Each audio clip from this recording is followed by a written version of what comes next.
Hello everybody, I hope you're doing well. Today I'm going to be giving you a more advanced guide on Thor GM/Celestial. So I made a video on Thor before, giving you I think 7 tips it was.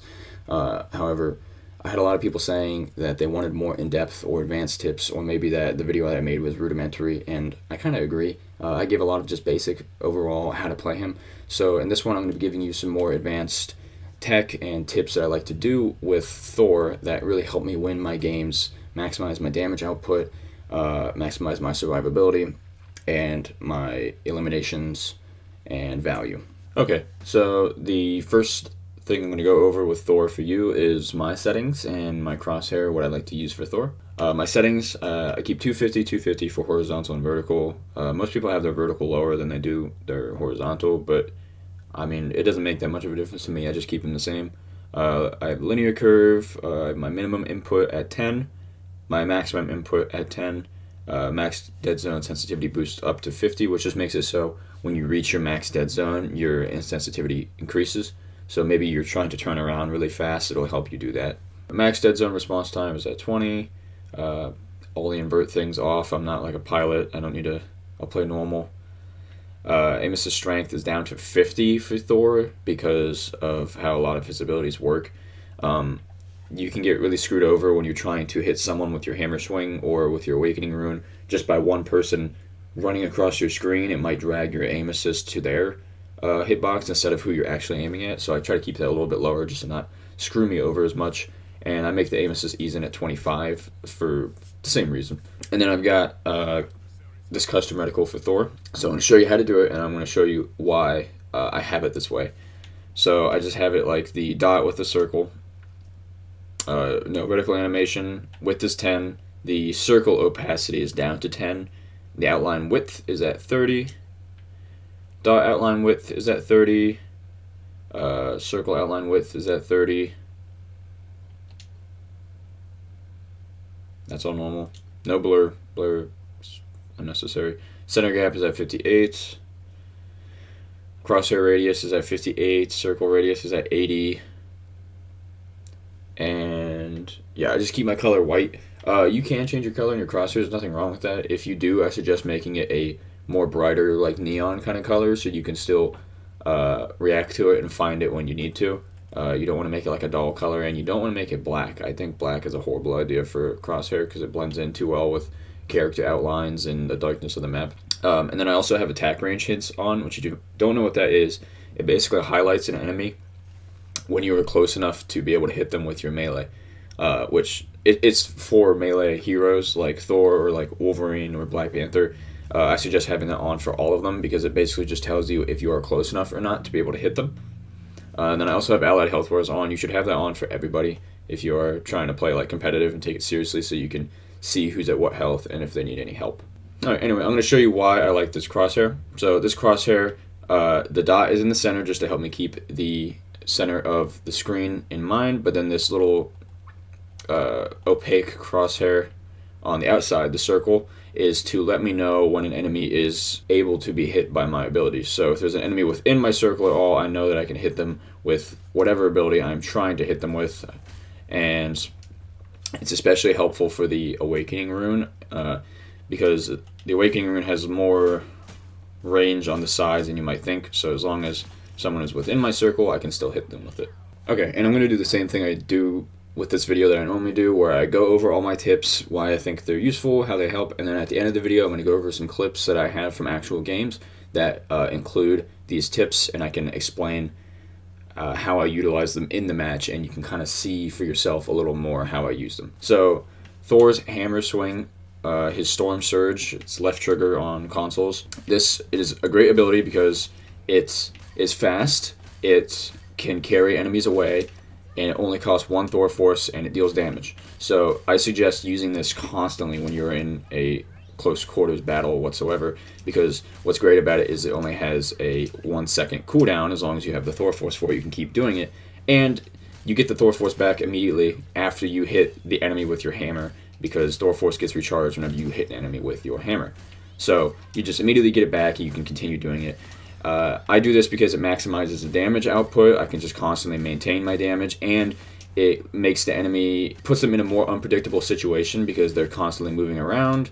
It can confuse them or leave them in a worse situation than they were overall in to begin with. And then I also like doing it because you might just conveniently interrupt a character's ability. A lot of characters like Venom or Magic, those dive characters, rely on abilities to get in and out of battles. If you are constantly hitting them with this, you may just interrupt it and leave them in a situation where they're like, oh, what the hell, I clicked my ability but I'm still here because the Thor grabbed me, I have to try again. But then you can just keep trapping him, and you and your team can utilize that to your advantage and take out that opponent. Alright, then the next tip I have for you is something I don't actually notice a lot of Thor players using, but Thor's right bumper on console, the Lightning Realm, where he places down this little area of effect around him that's lightning. What it does is it slows enemies down for one, yes, but the other main, more important thing that it does is it actually gives you Thor Force back for the amount of enemies within your bubble when you activate it. So you can see I'm down 2, boom, I have them both back instantly. This is an amazing ability because if you've played Thor, you've probably realized how you can stay alive with him for so long because of the fact that you get so much armor back from your Thor Force consumption. Whenever you use any of your Thor Force whatsoever, whether it's your Storm Surge, your Awakening Rune, Hammer Throw, anything that consumes Thor Force gives Thor his armor, which is amazing because this keeps you alive longer and makes you more of a bullet sponge and more of a distraction for the enemy team even longer. So what's amazing about that Lightning Realm, obviously, is that whenever you charge into a battle and you're low on Thor Force, you just get into as many people as you can, activate it, and then you get all your Thor Force back. So I suggest using this when you are out of Thor Force. Whenever you use your Awakening Rune, I suggest that's when you use it.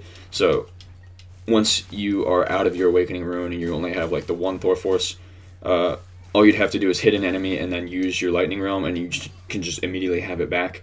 The cooldown will take a moment to activate, but you will still get it back virtually immediately, which is extremely helpful because Thor's Awakening Rune maximizes his damage output, his range, and his survivability. It just makes him really so much of a threat.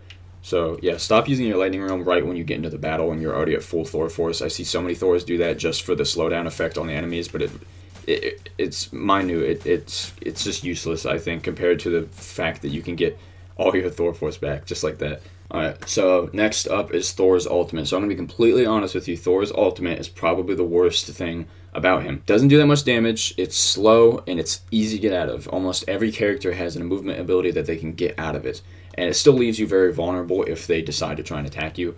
So how you should be using it is not to try and kill the whole enemy team. You shouldn't really expect to get kills with your ultimate. I say every 1 in 6 Thor ultimates I actually get a kill. Usually what I do is I aim for healers to force out healer ultimates, so that way my team can use their ultimates more efficiently, because my ultimate is not going to do as much as, say, Star-Lord's ultimate or Hawkeye's ultimate. But if a Cloak and Dagger ults during my ult, whatever, if a Cloak and Dagger ults during their ults, they're not getting any value, and their ults take way longer to build than mine does. So I don't really mind using my ultimate just to force out that healer ult. However, when you're going after a healer, you have to know how to force out their ultimate, because if you go after, say, a Cloak and Dagger, she might save her ultimate and instead do her invulnerability little phase as Cloak. You don't want that. I mean, that's still a use of ability, that's still value, but you'd rather force out the healer ult. So wait to try and attack a healer once you see them use their getaway ability, like you already see Invisible Woman jump, or you already see Cloak and Dagger use that. What I like to do is I usually dive the healers and attack them for a little bit to make them force that out, and as soon as they force it and it's over, I go ahead and use my ultimate then, because for one, they're already weakened, for two, they don't have their ability, 3, they might just die if I'm lucky, but 4, it'll probably force out the ultimate and get us some value. Alright, so this next thing, I'm going to kind of combine like 3 main things into one tip here, and it's all based around his Storm Surge, his Hammer Swing. So you should be utilizing this all the time, not just like I said within combat, but even outside of combat, because it gives Thor movement that he didn't have before. You can move across a point of land a lot faster than you can just by walking as Thor, and the Thor Force recharges by the time you have a full Hammer Swing ready. So I suggest using this whenever you're leaving spawn, moving to an objective, whatever, even when you're not in combat. You can also use this to get around death barriers or ledges because it puts you in the air so far and so high, and you can jump up in the air and utilize the rest of your time in the air to fall to safety. So that's one main thing. The other two things are kind of the same, but you should utilize both of them. You should be using this ability to carry enemies off of objectives because of how far you can carry them away. If it's overtime and there's only one person on the objective, usually you can carry them away long enough that they won't be able to come back and contest before the overtime ends. And then you can also use it to ledge people, which is very difficult and takes quite a bit of practice, but if you can manage it, it's still very helpful because usually that is what happens. You will take yourself off the ledge with it. However, if you can get good enough with it and learn how much range you have based off of how full your bar is, you can utilize that to carry enemies off the edge and kill them in a very simple and easy manner, especially big tanks like Magneto, Captain America, characters that don't have a get out of jail free card like a fly or swing back to safety kind of move. Okay, so next tip I have for you is how to use his Awakening Rune, which is his X ability on console. Or an Xbox, sorry, I guess it'd be Square on PlayStation. But the way his Awakening Rune works is it consumes all his Thor Force, gives you a ton of armor, and gives him a lot more range and damage output because he can attack way faster, he can shoot really far with his lightning bolts, and he can do a lot more damage than he normally can. So you can get up to 11 shots off with your Awakening Rune if you use all of them as soon as you activate the ability, which you should be. As soon as you click the Awakening Rune ability, you should be holding your fire button to maximize your amount of shots and get off as many as you possibly can. That way you can maximize your damage as well, because it's not going to end sooner whenever you shoot all your shots. It ends in 5 seconds no matter how many shots you shoot, so you might as well just be shooting the entire time. Now, you should be using this in close quarters situations with high health enemies or whenever you're attacking backlines with low health enemies, so that way you can get a fast amount of damage off really quickly. Or what I like to do with it mostly is I like to use it to snipe the back line whenever I am in a fight with the enemy tank. So I can be here with the enemy tanks and say those are healers or DPS. I can just ignore the enemy tank while still soaking up damage from him and being a target for him. He might just think maybe I'm missing shots on him, but in all reality, I'm just sniping the enemy healers in the back line. However, it is a projectile and it has a slow travel time, so you kind of have to get used to the path, the movement path of it, and the time it takes to connect. I suggest just practicing a quick play. Practicing against flying characters is really helpful because even though you're playing Thor, you can still hit flying characters with your Awakening Rune that way, and it's still really helpful because otherwise you really can't hit them unless you fly up to them with your Storm Surge. Now I'm going to show you, it'll be easier to show you what I mean about sniping the backline in an actual clip, so I'll show you that at the end of this. However, that's my main suggestion for the Awakening Rune usage. Alright, so the next tip I have for you is more of telling you what not to do on Thor as opposed to telling you what to do. So this is about Thor's hammer throw ability, which consumes one hammer force, and he just throws his hammer out and does like around 45 damage. So it's useful in very certain situations, and I would suggest staying away from using this ability. I suggest instead using the Awakening Rune whenever you can build the Thor Force. The only time I really suggest ever using the hammer throw is when there is an enemy that is far away from you at low enough health that a hammer throw will hurt them or kill them, and you only have 1 or 2 Thor Force at the moment. Even if you have 2, you can probably just build another one. But as you can see, whenever I hit this Galactobot with all these hammer throws, whenever I can, it's very difficult to aim, whenever I can, it doesn't do that much damage. You're better off in a situation like this if you're trying to hit a flying character or an enemy that's far away. You're better off using your Awakening Rune because 1, you can shoot way more often, 2, you can do way more damage way faster, and 3, you can continue using this ability after you kill the flying enemy that you're trying to deal with. So, as I said, I really suggest using the Awakening Rune over the hammer throw for these reasons, just because the hammer throw is kind of just like a worse Awakening Rune.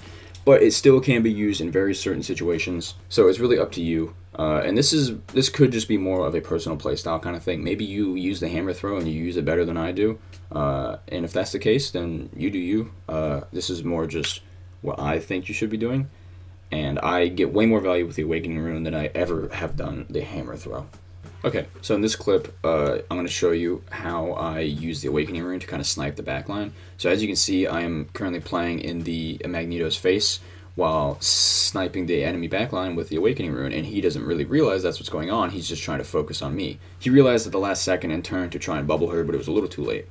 And then I also realized how weak the magic was, so I went for an ultimate here. She died anyway, but the ultimate was still valuable because it kind of pushed the enemies back in all of the objectives, so they would stop contesting us in that situation. Okay, so in this situation, I saw the enemy Loki was kind of in a position where he was by himself, and I could utilize this. However, I heard the enemy Cloak ult into the backline, so I decided to back out so I could assist the team, especially since the Cloak and the Doctor Strange were really overextending.